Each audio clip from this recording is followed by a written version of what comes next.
बिना कुछ कहे एक कहानी। दिसंबर की वह शायद सबसे सर्द रात थी, लेकिन कुछ था जो मुझे अंदर तक जला रहा था और उस तपस के आगे यह सर्द मौसम भी जीत नहीं पा रहा था। मैं इतना गुस्सा आज से पहले स्नेहा पर कभी नहीं हुआ था, लेकिन उसके ये शब्द, पुनीत हमारे रास्ते अलग अलग है, जो कभी एक नहीं हो सकते, अभी भी मेरे कानों में गूंज रहे थे। इन शब्दों की ध्वनि अब भी मेरे कानों में बराबर गूंज रही थी, जो मुझे अंदर तक झंझोड़ रही थी। जो कुछ भी हुआ और जो कुछ हो रहा था, अगर इन सब में से मैं कुछ बदल सकता तो सबसे पहले उस शाम को बदल देता, जिस शाम आरती का वह फ़ोन आया था। आरती मेरा पहला प्यार थी, मेरी कॉलेज लाइफ का प्यार। कोई अलग कहानी नहीं थी मेरी और उसकी। हम दोनों कॉलेज की फ्रेशर पार्टी में मिले और ऐसे मिले कि परफेक्ट कपल के रूप में कॉलेज में मशहूर हो गए। मैं आरती को बहुत प्यार करता था। हमारे प्यार को पूरे 5 साल हो चुके थे, लेकिन अब कुछ ऐसा था जो मुझे आरती से दूर कर रहा था। मेरी और आरती की नौकरी लग चुकी थी, लेकिन अलग अलग जगह। हम दोनों जल्दी ही शादी करने के लिए भी तैयार हो चुके थे। आरती के पापा के दोस्त का बेटा विहान भी आरती की कंपनी में ही काम करता था। वह हाल ही में कनाडा से यहाँ आया था। मैं उसे बिल्कुल पसंद नहीं करता था और उसकी नज़रें भी साफ बताती थी कि कुछ ऐसी ही सोच उसकी भी मेरे प्रति है। देखो आरती, मुझे तुम्हारे पापा के दोस्त का बेटा विहान अच्छा नहीं लगता। मैंने एक दिन आरती को साफ साफ कह दिया। तुम्हें वह पसंद क्यों नहीं है? आरती ने मुझसे पूछा। उसमें पसंद करने लायक भी तो कुछ खास नहीं है। आरती, मैंने सीधी सपाट बात कह दी। तो तुम्हें उसे पसंद करके क्या करना है? यह कहकर आरती हंस दी। मेरे मना करने का उस पर खास फर्क नहीं पड़ा। तभी तो एक दिन वह मुझे बिना बताए विहान के साथ फिल्म देखने चली गई और यह बात मुझे उसकी बहन से पता चली। मुझे छोटी छोटी बातों पर बहुत जल्दी गुस्सा आ जाता है, शायद इसीलिए उसने यह बात मुझसे छिपाई।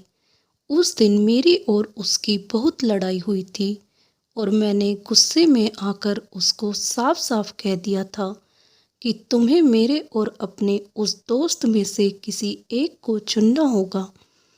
पुनीत, अभी तो हमारी शादी भी नहीं हुई है और तुमने अभी से मुझ पर अपना हुक्म चलाना शुरू कर दिया है। मैं कोई पुराने ज़माने की लड़की नहीं हूँ कि तुम कुछ भी कहोगे और मैं मान लूँगी। मेरी भी खुद की अपनी लाइफ है और खुद के अपने दोस्त, जिन्हें मैं तुम्हारी मर्जी से नहीं बदलूँगी। सीधे तौर पर ना सही, लेकिन कहीं ना कहीं उसने मेरे और विहान में से विहान की तरफदारी कर मुझे एहसास करा दिया कि वह उससे अपनी दोस्ती बनाए रखेगी। आरती और मैं हम उम्र थे। उसका और मेरा व्यवहार भी बिल्कुल एक जैसा था। मुझे लगा कि अगले दिन आरती खुद फ़ोन करके माफ़ी मांगेगी और जो हुआ उसको भूल जाने को कहेगी, लेकिन मैं गलत था। आरती की उस दिन के बाद से विहान से नज़दीकियाँ और बढ़ गई। मैंने भी अपनी ईगो को आगे रखते हुए कभी उससे बात करने की कोशिश ही नहीं की और उसने भी बिल्कुल ऐसा ही किया। उसको लगता था कि मैं टिपिकल मर्दों की तरह उस पर अपना फैसला थोप रहा हूँ, लेकिन मैं उसके लिए अच्छा सोचता था और मैं नहीं चाहता था कि जो लोग अच्छे नहीं हैं वे उसके साथ रहे। एक दिन उसकी सहेली ने बताया कि उसने साफ कह दिया है कि जो इंसान उसको समझ नहीं सकता, उसकी भावनाओं की कदर नहीं कर सकता, वह उसके साथ अपना जीवन नहीं बिता सकती। आरती और मेरे रास्ते अब अलग अलग हो चुके थे। मैं उसे कुछ समझाना नहीं चाहता था और वह भी कुछ समझना नहीं चाहती थी। मुझे बस हमेशा यह उम्मीद रहती थी कि अब उसका फ़ोन आएगा और एक माफ़ी से सब कुछ पहले जैसा हो जाएगा। लेकिन शायद कुछ चीज़ें बनने के लिए बिगड़ती है और कुछ बिगड़ने के लिए बनती है। हमारी कहानी तो शायद बिगड़ने के लिए ही बनी थी। 5 साल का प्यार और साथ सब कुछ खत्म सा हो गया था। मेरे घर में अब मेरे रिश्ते की बात चलने लगी थी, लेकिन किसी और लड़की से। माँ मुझे रोज़ नए नए रिश्तों के बारे में बताती थी, लेकिन मैं हर बार कोई ना कोई बहाना या कमी निकाल कर मना कर देता था। मुझे भीड़ में भी अकेलापन महसूस होता था। सबसे ज़्यादा तकलीफ़ जीवन के वे पल देते हैं जो एक समय सबसे ज़्यादा खूबसूरत होते हैं। वे जितने मीठे पल होते हैं, उनकी यादें भी उतनी ही कड़वी होती है। धीरे धीरे वक्त बीतता गया। मेरे साथ आज भी बस आरती की यादें थी। मुझे क्या पता था आज मैं किसी से मिलने वाला हूँ। आज मैं स्नेहा से मिला। हम दोनों की मुलाकात मेरे दोस्त की शादी में हुई थी। स्नेहा आरती की चचेरी बहन थी। साधारण नैन-नक्श वाली स्नेहा शादी में बिना किसी की परवाह किए सबसे ज़्यादा डांस कर रही थी। 21-22 साल की वह लड़की हरकतों से एकदम 10-12 साल की बच्ची लग रही थी। बेटा, तुम्हारी गाड़ी में जगह है। मेरे जिस दोस्त की शादी थी, उसकी मम्मी ने आकर मुझसे पूछा। हाँ आंटी, क्यों? मैंने पूछा। तो ठीक है, कुछ लड़कियों को तुम अपनी गाड़ी में ले जाना। दरअसल बस में बहुत लोग हो गए हैं। तुम घर के हो तो तुमसे पूछना ठीक समझा। सजी धजी 3 लड़कियां मेरी कार में पीछे की सीट पर आकर बैठ गई। एक मेरे बराबर वाली सीट पर आकर बैठ गई। मेरे यह कहने से पहले कि सीट बेल्ट बांध लो, उसने बड़ी फुर्ती से बेल्ट बांध ली। वे सब अपनी बातों में मशगूल हो गई।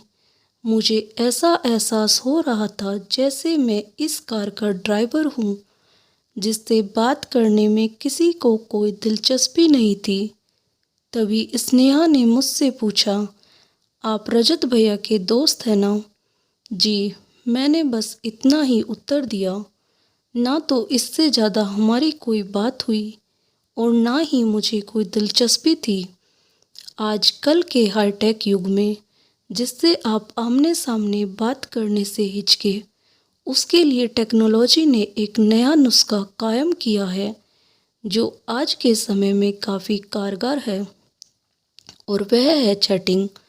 स्नेहा ने मुझे फेसबुक पर रिक्वेस्ट भेजी और मैंने भी स्वीकार कर ली। हम दोनों धीरे धीरे अच्छे दोस्त बन गए। बातों बातों में उसने मुझे बताया कि उसे अपने कॉलेज के सेमिनार में एक प्रोजेक्ट बनाना है। मैंने कहा तो ठीक है, मैं तुम्हारी मदद कर देता हूँ। इतने सालों बाद मैंने उसके लिए दोबारा पढ़ाई की थी, उसका प्रोजेक्ट बनवाने के लिए। कभी वह मेरे घर आ जाया करती थी तो कभी मैं उसके घर चला जाता। दरअसल वह अपने कॉलेज की पढ़ाई की वजह से रजत के घर ही रहती थी। जब भी वह प्रोजेक्ट बनवाने के लिए आती तो बस बोलती ही जाती थी। मेरे से बिल्कुल अलग थी। वह एक दिन बातों बातों में उसने पूछा, आपकी कोई गर्लफ्रेंड नहीं है? मैंने उसको ना कहकर बात वहीं पर ख़त्म भी कर सकता था, लेकिन मैंने उसको अपने और आरती के बारे में सब कुछ सच सच बता दिया। ओहो, स्नेहा ने दुख जताते हुए कहा, मुझे सच में बहुत दुख हुआ यह सब सुनकर। क्या तब से आप दोनों की एक बार भी बात नहीं हुई? स्नेहा ने पूछा। मैंने गहरी सांस लेते हुए कहा, नहीं, और अब करनी भी नहीं है। यह कहकर हम दोनों प्रोजेक्ट बनाने लग गए। आज जब स्नेहा आई तो कुछ बदली बदली सी लग रही थी। आते ही ना तो उसने ज़ोर से आवाज़ लगाकर डराया और ना ही हंसी। मैंने पूछा, सब ठीक तो है ना? वह बोली, कुछ बताना था आपको। आप मुझे बताना कि सही है या गलत। हम अच्छे दोस्त बन गए थे। मैंने उससे कहा, हाँ हाँ ज़रूर, क्यों नहीं, बोलो। उसने एक गहरी सांस लेते हुए कहा, मुझे किसी से प्यार हो गया है। मैंने कहा, कौन है वह, और क्या वह भी तुमसे प्यार करता है? उसने कहा, मालूम नहीं। ओ, तुम्हारे ही कॉलेज में है क्या? मैंने पूछा, नहीं। उसने बस छोटा सा जवाब दिया, वह मेरा दोस्त है जो मुझसे 7 साल बड़ा है। उसकी पहले एक गर्लफ्रेंड थी लेकिन अब नहीं है। उसको गुस्सा भी बहुत जल्दी आता है। वह मेरे बारे में क्या सोचता है पता नहीं, लेकिन जब वह मेरी मदद करता है तो मुझे बहुत अच्छा लगता है। उसका नाम, यह कहकर वह रुक गई।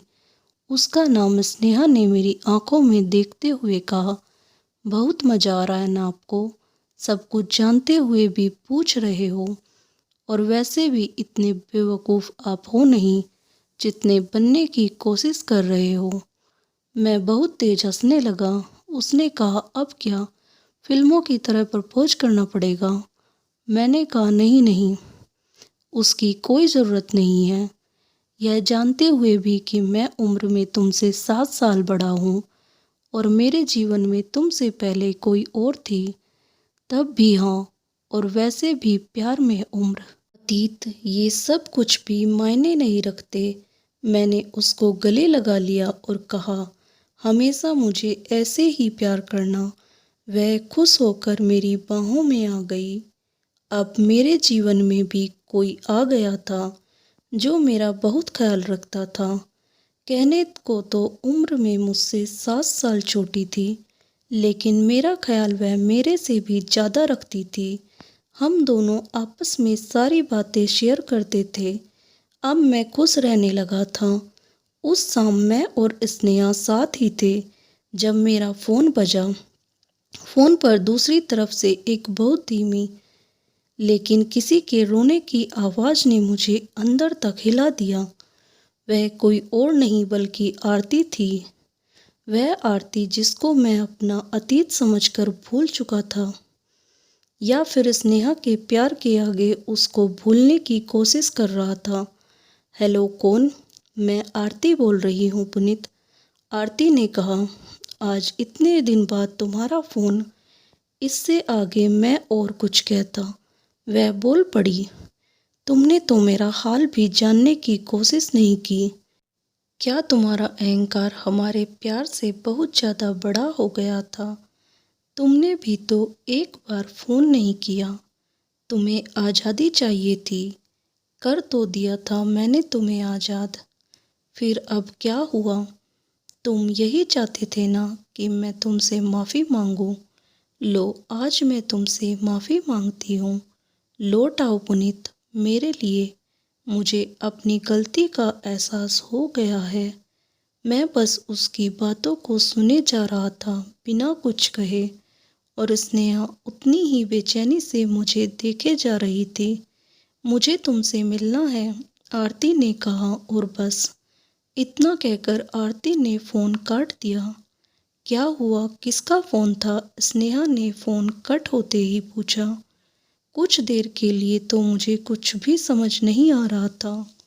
स्नेहा के दोबारा पूछने पर मैंने धीमी आवाज़ में कहा, आरती का फ़ोन था। ओह, तुम्हारी गर्लफ्रेंड का? स्नेहा ने कहा। मैंने स्नेहा से अब तक कुछ छिपाया नहीं था, और अब भी मैं उससे कुछ छिपाना नहीं चाहता था। मैंने सब कुछ उसको सच सच बता दिया। सारी बात सुनने के बाद स्नेहा ने कहा, मुझे लगता है आपको एक बार आरती से ज़रूर मिलना चाहिए। आखिर पता तो करना चाहिए कि अब वह क्या चाहती है। यह जानते हुए भी कि वह मेरा पहला प्यार था, स्नेहा ने मुझे उससे मिलकर आने की इजाज़त और सलाह दी। अगले दिन मैं आरती से मिला और आरती ने मुझे देखकर कहा, तुम बिल्कुल नहीं बदले। अब भी ऐसे ही लग रहे हो जैसे कॉलेज में लगा करते थे। आरती, अब इन सब बातों का कोई मतलब नहीं है, मैंने जवाब दिया। क्यों? आरती ने पूछा। कोई आ गई है क्या तुम्हारे जीवन में? हाँ, और उसको सब पता है। उसी के कहने पर मैं यहाँ तुमसे मिलने आया हूँ। क्या तुम उसे भी उतना ही प्यार करते हो जितना मुझे करते थे? क्या तुम उसको मेरी जगह दे पाओगे? मैं शांत रहा। मैंने धीरे से कहा, हाँ, वह मुझे बहुत प्यार करती है। ओह, तो इसलिए तुम मुझसे दूर जाना चाहते हो? मुझसे ज़्यादा खूबसूरत है क्या वह? आरती, मैं गुस्से में वहाँ से उठकर चल दिया। मुझे लग रहा था कि अब वह वापस क्यों आ गई। अब तो सब ठीक होने जा रहा था। उस रात मुझे नींद नहीं आई। एक तरफ वह थी जिसको कभी मैंने बहुत प्यार किया था, और दूसरी तरफ वह जो मुझको बहुत प्यार करती थी। अगली सुबह मैं स्नेहा के घर गया तो वह कुछ उदास थी। उसने मुझसे कहा, मुझे लगता है कि हम एक दूसरे के लिए नहीं बने हैं और हमारे रास्ते अलग हैं। यह कहकर वह चुपचाप ऊपर अपने कमरे में चली गई। मुझे अपने कानों पर विश्वास नहीं हो रहा था कि इतना प्यार करने वाली लड़की इस तरह की बातें कैसे कर सकती है। आरती का फ़ोन आते ही मैं अपने ख्यालों से बाहर आया। मुझे स्नेहा पर बहुत गुस्सा आ रहा था। आरती, इस समय मेरा बात करने का बिल्कुल मन नहीं है। मैं तुमसे बाद में बात करता हूँ। मेरे फ़ोन रखने से पहले ही आरती बोली, क्यों, क्या हुआ? आरती, मैं स्नेहा को लेकर पहले से ही बहुत परेशान हूँ। मैंने कहा, वह अभी भी बच्ची है, शायद इन सब बातों का मतलब नहीं जानती, इसलिए कह दिया होगा। उसके इतना कहते ही मैंने फ़ोन रख दिया और उसी समय स्नेहा के घर के लिए निकल गया। मैंने स्नेहा के घर के बाहर पहुंचकर स्नेहा से कहा, सिर्फ एक बार मेरी खुशी के लिए बाहर आ जाओ। स्नेहा ना नहीं कर पाई और मुझे पता था कि वह ना कर भी नहीं सकती, क्योंकि बात मेरी खुशी की जो थी। स्नेहा की आंखों में आंसू थे। मैंने स्नेहा को गले लगा लिया और कहा, पगली, मेरे लिए इतना बड़ा बलिदान करने जा रही थी। स्नेहा ने चौंक कर मेरी तरफ देखा। तुम मुझसे झूठ बोलने की कोशिश भी नहीं कर सकती। अब यह तो बताओ कि आरती ने क्या कहा तुमसे मिलकर? स्नेहा ने रोते हुए कहा, आरती ने कहा कि अगर मैं तुमसे प्यार करती हूँ और तुम्हारी खुशी चाहती हूँ तो मैं तुमसे कभी ना मिलूँ, क्योंकि तुम्हारी खुशी उसी के साथ है। यह कहकर स्नेहा फूट फूट कर रोने लगी। मैंने उसका हाथ अपने हाथ में लेते हुए कहा, ओह, मेरा बच्चा मेरे लिए इतना बड़ा बलिदान करना चाहता था। इतना प्यार करती हो तुम मुझसे। उसने एक छोटे बच्चे की तरह कहा, इससे भी ज़्यादा। मैंने उसको हंसाने की कोशिश करते हुए कहा, कितना ज़्यादा? वह मुस्कुरा दी। लेकिन तुम्हें कैसे पता चला कि वह मुझसे मिली? क्या उसने तुम्हें बताया? नहीं, मैंने कहा। फिर स्नेहा ने पूछा। मैंने ज़ोर से हंसते हुए कहा, उसने तुम्हें बच्ची बोला, इसलिए। इतने में ही मेरा फ़ोन दोबारा बजा। वह आरती का फ़ोन था। मैंने अपने फ़ोन को काटकर मोबाइल स्विच ऑफ कर दिया और स्नेहा को गले लगा लिया। बिना कुछ कहे मेरा फ़ैसला आरती तक पहुंच गया था। दोस्तों, आपको ये कहानी अच्छी लगी तो कहानी को लाइक करें और मेरे चैनल को सब्सक्राइब करना ना भूलें। धन्यवाद। राधे राधे।